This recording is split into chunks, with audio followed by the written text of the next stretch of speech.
क्या आगे होने वाला है। अब ये 200 रुपए वाला चूजा कितने फार्मर डालेंगे, फार्मर की यहाँ पे क्या स्ट्रेटेजी होनी चाहिए, क्योंकि फार्मर को सिर्फ बातें हमें सुनानी आती या लेबर को सुनानी आती हैं। कभी भी वो चूजे वाले को ये नहीं कहेगा और भाई तुम्हें खैर तो है, वो अपनी फार्मिंग को कंटिन्यू रखता है, अपने बच्चों का रोजगार पालता है, अपने साथ जो 15-20 लोग अटैच हैं उनको।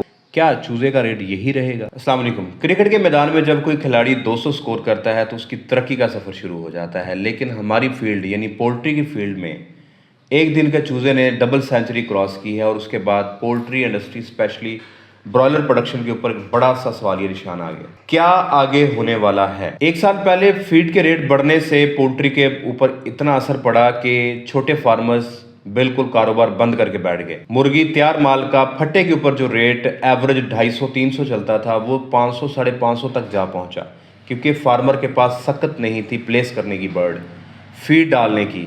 इसी वजह से प्रोडक्शन कम हुई। अब ये 200 रुपए वाला चूजा कितने फार्मर डालेंगे। मजीद इससे कम फार्मिंग होती जाएगी और उसका अल्टीमेटली फर्क एंड कंज्यूमर के ऊपर पड़ेगा, छोटे फार्मर्स के ऊपर पड़ेगा जो रह गए हैं, मेडिसिन और वैक्सीन के सेटअप के ऊपर पड़ेगा। जो फर्क नहीं पड़ेगा वो फीड कंपनी के ऊपर नहीं पड़ेगा, वो ब्रोकर के ऊपर नहीं पड़ेगा, वो फट्टे वाले के ऊपर नहीं पड़ेगा, वो चूजे वाली कंपनी के ऊपर नहीं पड़ेगा। इसको हम आगे जाके डिस्कस करते हैं। 200 रुपये चूजा होने के बाद फीड की, मेडिसिन की, वैक्सीन की, सारी चीज़ों की कॉस्ट क्या पड़ रही है एक फार्मर को, हम इसके ऊपर बात करेंगे।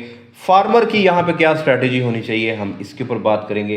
पाकिस्तान की गवर्नमेंट को इसके बारे में क्या सोचना चाहिए, जिसके साथ मैं इस वीडियो को आप लोगों तक पहुँचाना चाहता हूँ। और एंड में फिर अपना एक छोटा सा ओपिनियन देने की कोशिश की जाएगी। तो वीडियो शुरू करने से पहले अगर आपने चैनल को सब्सक्राइब नहीं किया तो चैनल को सब्सक्राइब करें, घंटी के बटन को लाजमी प्रेस कीजिएगा। वीडियो अगर पसंद आ जाए तो उसको शेयर कर दीजिएगा, लाइक कर दीजिएगा। दोस्तों पहली चीज़ देख लेते हैं, पहले दिन के चूजे के ऊपर कितना खर्चा आता है। हैचिंग के एक्सपेंस को देखें, लेबर को देखें, फीड की कॉस्ट को देखें, वैक्सीनेशन की कॉस्ट को देखें, मेडिसिन की कॉस्ट को देखें, तो टोटल जो खर्चा आता है वो 70 रुपीज़ है। ये मैं एग्जैजरेट कर रहा हूँ। अच्छी कंपनियाँ जिनके पास हर चीज़ अपनी है, फीड अपनी है, वैक्सीनेशंस को अच्छे रेट्स के ऊपर परचेज करती हैं, मेडिसिन को अच्छे रेट के ऊपर परचेज करती हैं, वो इसको 65 तक 60 तक भी प्रिपेयर कर रही हैं। चलिए अगर हम 70 रुपया रेट भी लगा लें। अच्छा अब कारोबार है, आपने इसमें से प्रॉफिट लेना है। कितना प्रॉफिट लेना है। किसी भी कारोबार में आप 50% प्रॉफिट एक्सपेक्ट करते हैं। इस तरह के कारोबार में जो कैश पे चलता है 50% प्रॉफिट का मतलब यह है कि 70 रुपए का चूजा आपने तैयार किया है। इसके अंदर आपके डॉक्टर्स के एक्सपेंसेस भी हैं, इसके अंदर उस कंपनी के ऑफिस के एक्सपेंस भी हैं, इसके अंदर बिजली की कॉस्ट भी है, सब कुछ है। तो अब 70 रुपए का चूजा है, आपने इसको मैक्सिमम बेचना है, 50% प्रॉफिट के ऊपर बेचना चाह रहे हैं तो 105 रुपए रेट रख लें आप। 35% आप प्रॉफिट ले लें। प्रॉफिट लेने के बाद आप सारा साल बेचें, हमें कोई एतराज़ नहीं है। चलें आपका लालच इस पर यह सेट नहीं हो रहा, आप इसको 100% प्रॉफिट पे ले जाएं। 70 रुपए का चूजे को 140 रुपए में बेचते रहें। लालच इतना भर गया है, इतना बढ़ गया है, और ऊपर से फार्मर और कोई गवर्नमेंट अदारा इनके ऊपर बैठ के बात करने वाला नहीं है कि भाई आप क्यों रेट बढ़ा रहे हैं। मैं समझता हूँ सप्लाई एंड डिमांड होती है, ठीक है।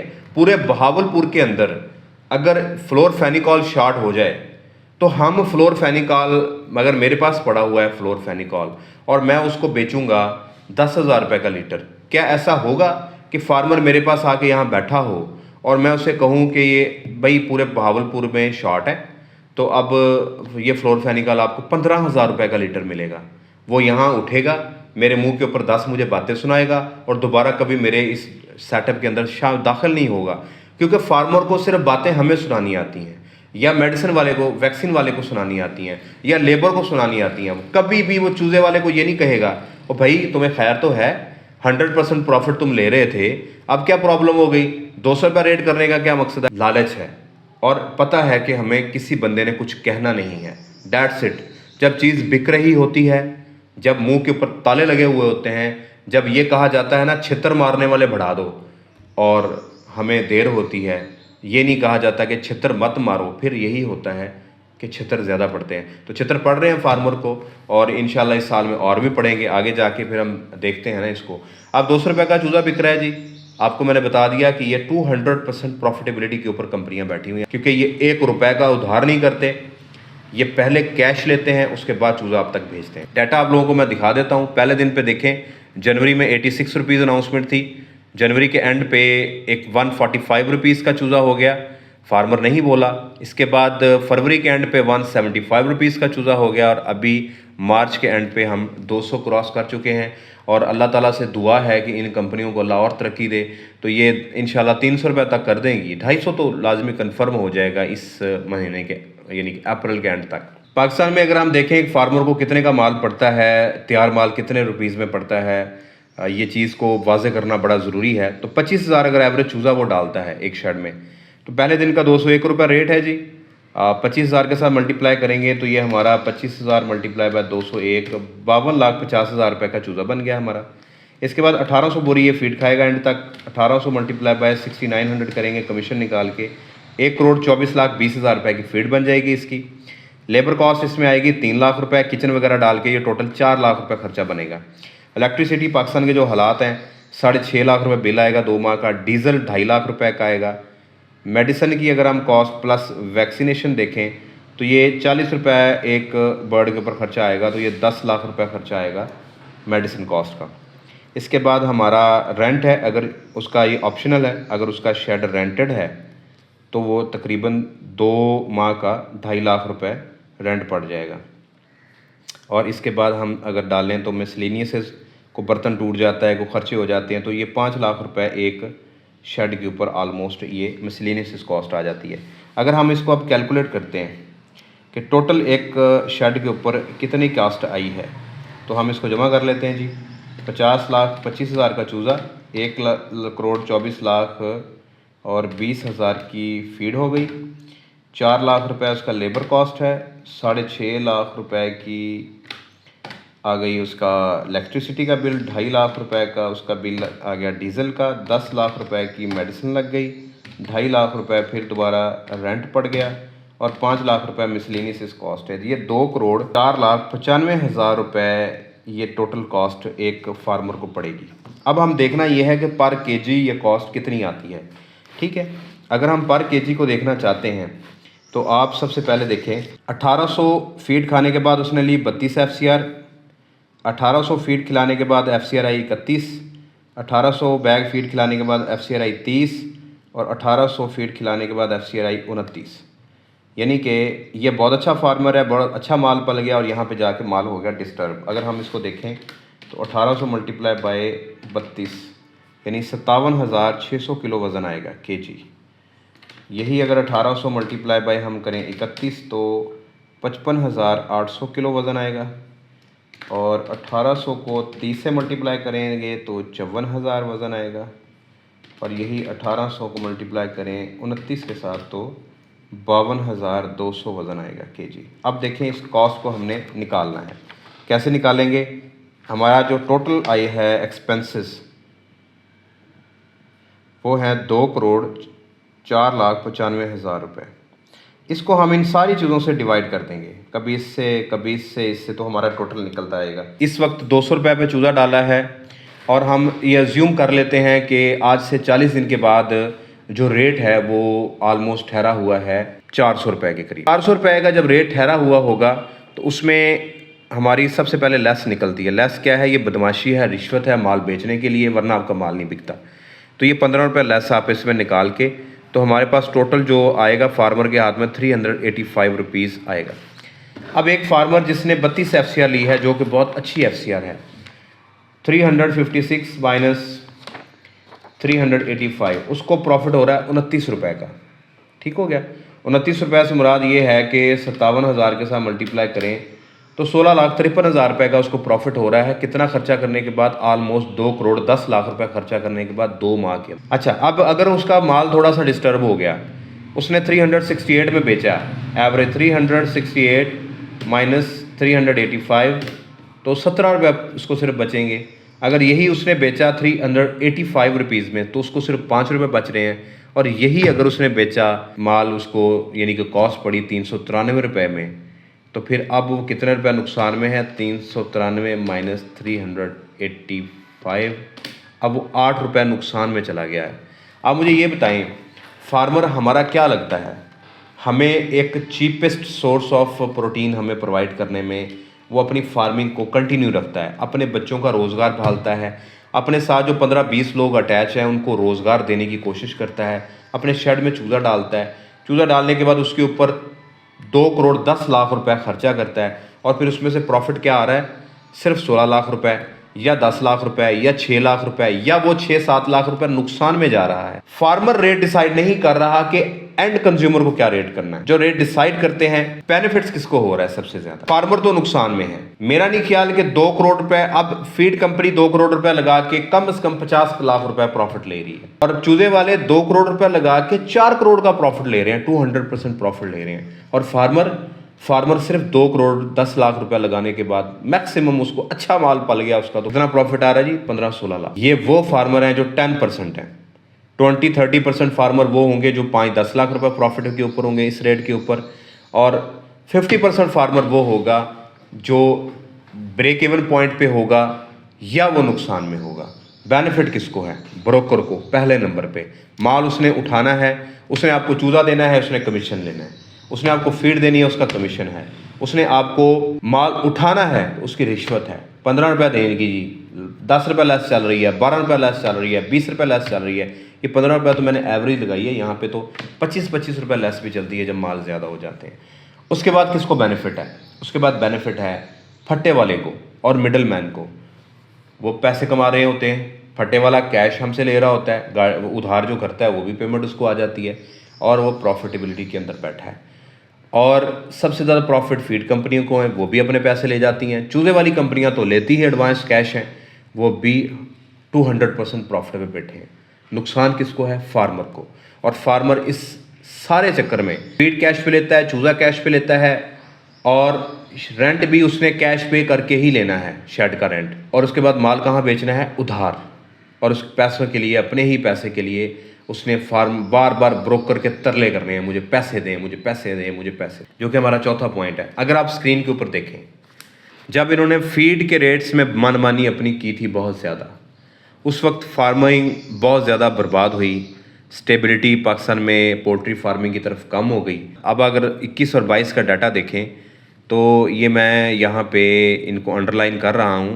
पाकिस्तान ने इस साल में 1,533 अरब रुपए का बिज़नेस किया है, और टोटल जो इसमें ब्रॉयलर चिकन प्लेसमेंट हुई थी वो 1.25 अरब प्लेसमेंट हुई थी। ठीक है जी। और अगर हम साथ में लेयर को भी देखें तो 8 लाख लेयर डली थी ओपन में, और 40 मिलियन लेयर डली थी कंट्रोल शेड्स में और केजेस में। ठीक है। अगर हम यही डाटा चले जाएं 22 और 23 का, तो इस साल में डॉलर का रेट बढ़ गया, पोल्ट्री ओवरऑल महंगी हो गई। जो मुर्गी 250 में बिकती थी वो 1,981 अरब रुपए का बिजनेस किया है, टर्नओवर रहा है। लेकिन इसमें आप देखें कि जो ब्रॉयलर चिकन डला है वो 1.15 अरब डला है, यानी कि 10 करोड़ चिकन कम डला है। 10 करोड़ फार्मिंग बंद हो गई। ठीक हो गया। उसका इम्पैक्ट पड़ा फिर पोल्ट्री मार्केट के ऊपर। और इसी तरह 7 लाख लेयर, यानी 1 लाख लेयर कम डली। केजेस के अंदर वो 40 मिलियन ही डली। इसमें कोई इतना ज़्यादा फ़र्क नहीं है। फ़र्क कहाँ पड़ा है? एंड कंज्यूमर की बाइंग कैपेसिटी कम हो गई। एक तरफ डॉलर का रेट बढ़ गया, उसकी तनख्वाह जो 50,000 ले रहा था वो कम हो के 25,000 पे आ गई। ठीक है, डॉलर के मुताबिक। दूसरी तरफ फीड का रेट बढ़ने की वजह से फार्मिंग कम हुई, चूज़ा कम डलाइए। तो 10 करोड़ वो चूज़ा है जो रिपोर्ट हुआ है। जो रिपोर्ट नहीं हुआ वो पता नहीं कितने फार्मिंग है, कितने लोग हैं बेचारे जिन्होंने शेड रेंट पे दे दिए, बेच दिए। कुछ मेरे ऐसे जानने वाले हैं जिन्होंने दीवारें तक गिरा दी, अंदर से सिस्टम बेच के फेड अप हो गए, छोड़ गए पोल्ट्री। ठीक हो गया। तो चिकन कम डलने की वजह से क्या हुआ? अगला जो हमारा कंसर्निंग पॉइंट है जिसके ऊपर कोई बंदा नहीं देखता, वो ये है कि अगर आप देखें कि हमें 27 ग्राम प्रोटीन चाहिए एक बंदे को हमारे मुल्क में, हम खा रहे हैं 17 ग्राम, जो हम अंडे और चिकन मीट वगैरह से ले रहे हैं। तो देखें 2021 और 22 के डाटा के मुताबिक 6.45 किलोग्राम एक बंदे ने गोश्त खाया और 50 एग खाए उसने। अगर आप देखें कि जब चिकन की प्रोडक्शन कम हुई, अंडा महंगा हुआ, गोश्त महंगा हुआ, सिर्फ इन फीड कंपनियों की, चूजे वाली कंपनियों की मनमानी की वजह से, तो आप देखें per capita chicken meat consumption कम हो गई। पूरा 1 किलो 1.25 किलो मीट कंजप्शन कम हो गई है, 5.24 किलो पे आ गए हैं। और अंडे भी 5 अंडे कम हो गए हैं। एक बंदे के हिस्से में 45 अंडे उसने खाए हैं साल में। 2023 में 10 करोड़ फार्मिंग कम हुई थी। अब 2024 में मुझे जहाँ तक लग रहा है ये 40 से 50 करोड़ ब्रॉयलर प्रोडक्शन कम हो जाएगी। इस तरह इस दफ़ा लेयर भी कम डली है, अंडा मज़ीद महंगा होगा, गोश्त मज़ीद महंगा होगा, आम आदमी की पहुंच से मज़ीद बाहर जाएगा। ठीक है, अब मेरी ओपिनियन की बारी है। ओपिनियन मेरा ये है, सबसे ज़्यादा इसमें जो कल्प्रिट है वो है फार्मर ख़ुद। फार्मर अपने किसी राइट के ऊपर आवाज़ नहीं उठाता। उसको आज बता दें कि फ़ीड का रेट 100 रुपये बढ़ रहा है, वो करोड़ों रुपए निकाल के फ़ीड कंपनी के खाते में लगवाएगा और उसे कहेगा मेरा 1000 बैग 2000 बैग पुराने रेट के ऊपर बुक कर लें। वही फार्मर जब उसके पास एक मेडिसिन वाला पैसे लेने जाता है, एक वैक्सीन वाला, एक लेबर वाला, एक तोप वाला, एक लकड़ी वाला पैसे लेने जाता है, तो वो उसको 45,000, 50,000, 1 लाख, 2 लाख रुपए की पेमेंट करते हुए जलील करता है। ठीक है, इल्ला माशाल्लाह सारे इस तरह के नहीं हैं, और लेकिन 90% ऐसे ही लोग हैं। वो फार्मर जो चूज़े का रेट एक दिन में 180 रुपये था और अगले ही दिन उन्होंने 200 रुपये कर दिया, तो उसको रात को नींद नहीं आई कि 20 रुपये रेट बढ़ गया और उसने अगले ही दिन चूज़ा डाल लिया और 50 लाख 25,000 रुपये का चूज़ा डाल लिया। पैसे उसके पास थे। वही फार्मर को जब कहा जाता है कि मेडिसिन कैश पे ले लें, तो वो कहता भागो यहाँ से, अभी हमारे पास और भी लोग हैं, हम कहीं और से ले लेंगे। फार्मर अपने हक की आवाज़ नहीं उठाता और जिसका हक देना होता है उसको दबाता है। सबसे बड़ा नुकसान अपना फार्मर खुद करता है। दूसरा, यहाँ पे गवर्नमेंट का कसूर है। जिस तरह सेक्टरी लाइफ स्टॉक बनाया गया है, लेकिन उनकी सारी की सारी तरजीहात, प्रायोरिटीज़ होती हैं लाइफ स्टॉक के ऊपर। पोल्ट्री लाइफ स्टॉक के अंदर नहीं आती। पोल्ट्री का कोई शोबा नहीं है। यूनिवर्सिटी के अंदर होता है poultry Pakistan association, Pakistan poultry association है, लेकिन नाम की है। कोई ऐसा बंदा वहाँ पे मुख्तस नहीं है गवर्नमेंट के अंदर जो पोल्ट्री सेक्टर के बारे में आवाज़ उठाए, जो इनको ये स्टैटिस्टिक्स दिखाए कि भाई हमें चूज़ा महंगा मिलता है, हमें फीड महंगी मिलती है, इसलिए हम तैयार महंगा करते हैं। ठीक है, हमें महंगा तैयार हो रहा होता है तो फिर हम उसको सस्ता कैसे बेच दें? यार आप खुद आप हिसाब लगाएं कि आप ये कैलकुलेटर 700 रुपये का लेके आएँ और आपको कहा जाए कि नहीं भाई इसको 650 रुपये का बेचना है। खजूर लेने गया हूँ पहले रोज़े के पे में, और वो खजूर वाला इतना परेशान बैठा हुआ था, कहता हम खजूर लेके आ रहे हैं 500 रुपये के हिसाब से, और डीसी साहब अभी हमें फ़ाइन कर गए हैं कि आप इसको 450 से ऊपर ना बेचें। कैसे होगा ये? बताने वाला नहीं है ना। पढ़े लिखे लोगों की कमी है, कोई बताने वाला नहीं है कि भाई पीछे कोई कॉस्टिंग होती है, कोई ख़र्चे होते हैं फार्मर्स के, कोई मामलात होते हैं, उसके बाद एक रेट डिसाइड होता है। और जो 100 रुपये रेट बढ़ा दिया है एक महीने के अंदर ब्रॉयलर चिकन का, जो नहीं पहले दिन के चिकन का, उसके ऊपर आवाज़ उठानी चाहिए थी, उसको पकड़ना चाहिए, उन फीड कंपनी को पकड़ना चाहिए, उनकी प्रॉफिटेबिलिटी को देखना चाहिए। भाई आप किधर बैठे हैं? मेरी जो रिक्वेस्ट है वो फार्मर से भी है, मेरी रिक्वेस्ट पढ़े लिखे लोगों से भी है कि जो प्रॉब्लम है ना उसके ऊपर आवाज़ उठाएं, बताएं कि असल में चूज़ा महंगा है, असल में फीड महंगी है, जो कि फार्मर को मजबूर करती है, वो फार्मिंग कम करता है और फिर प्रोडक्शन कम होती है, फिर अल्टीमेटली एंड कंज्यूमर तक उसका रेट बढ़ जाता है। तो दोस्तों आपका इस बारे में क्या ख्याल है? पाकिस्तान की पोल्ट्री इंडस्ट्री स्पेशली लेयर और ब्रॉयलर 2024 में किस तरफ जाएंगे? क्या चूज़े का रेट यही रहेगा या ये वाकई ही लेयर की चूज़े की तरह इसको 350 रुपये तक लेके जाएंगे? ये आपने नीचे कमेंट करके बताना है। और अगर आपको वीडियो पसंद आ गई हो तो इसको लाइक कीजिएगा। अगर आपने चैनल को सब्सक्राइब नहीं किया तो इसको सब्सक्राइब करें, घंटी के बटन को लाजमी प्रेस करना है। अगर आप लोग मुझसे रब्ता करना चाह रहे हैं, नीचे व्हाट्सएप का नंबर दिया जा रहा है, इस पर आप रब्ता कर सकते हैं। प्लीज़ रमज़ान में टाइमिंग्स का ख्याल कर लिया करें। सहरी टाइम कॉल कर देते हैं, रात को 10 बजे कॉल करते हैं, सुबह 8-9 बजे कॉल आ जाती है। ऐसे ना करें, खुदा का खौफ करें, टाइमिंग्स देख लिया करें। तो कॉल किया करें लेकिन देख लिया करें टाइम को। लोग पेड कंसल्टेशन लेना चाह रहे हैं तो तब भी इसी नंबर पर रब्ता कर सकते हैं। अगर आप लोग इस चैनल को सपोर्ट करना चाह रहे हैं तो जाके फेसबुक के ऊपर पेज को फॉलो करें, वहाँ पे स्टार्स और रील्स भेजें, जितना दिल चाहे उतने स्टार्स भेजें। तो आप याद रखिएगा। अगली वीडियो तक के लिए अल्लाह हाफिज़।